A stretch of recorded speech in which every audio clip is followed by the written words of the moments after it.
Hey, I have been doing a little bit of statistical analysis on NTS, on the results there.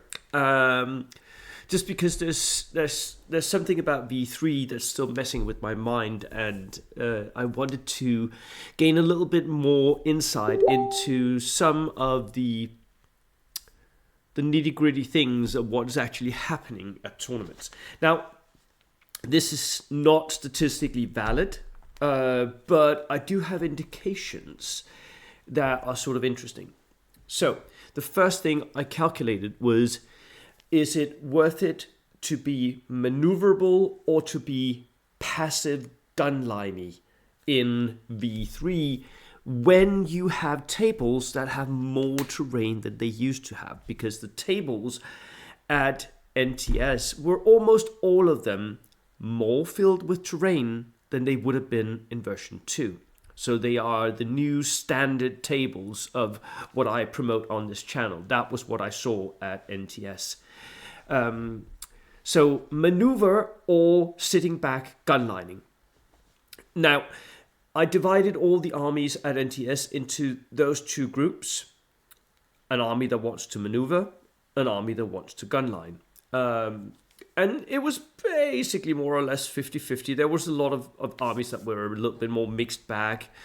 But the mixed bag I mostly put into maneuver because if they didn't have an artillery platoon or gun line or whatever, they could be safely put into maneuver because they were mostly maneuvering. And then there were some armies which were all maneuver.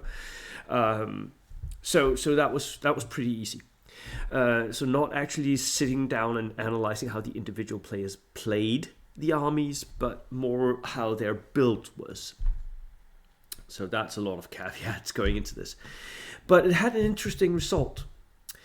At NTS, if you had a maneuver army, on average you came 8th place. 8th. If you had a gunline army, on average you came 11th place. So there is a difference there. And I know there's a huge statistical uncertainty and whatnot, but there is a clear difference there anyway. 8th or 11th. So above average, below average. With 20 players, right? I think the tables make the difference for gunline armies. Gunline armies don't do better than average when there's enough terrain on the tables.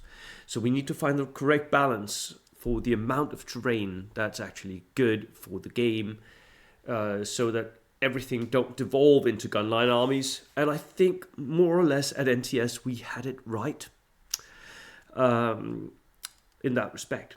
The other thing that I looked at was Orderdice-count.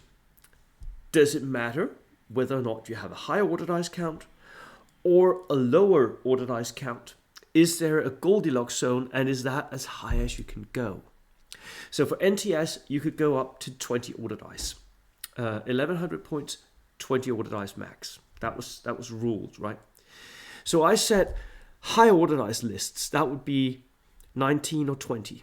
So that bracket, right? And everything that had 18 or below, I counted that as low order dice lists.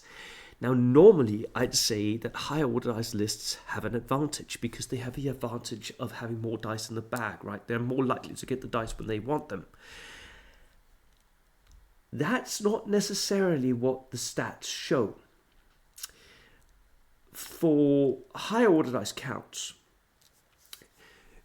you were, on average, you got 12th place for higher order dice counts. Whereas if you had low order dice counts, on average, you got 8th place. So again, a statistical imbalance. There is something significant here.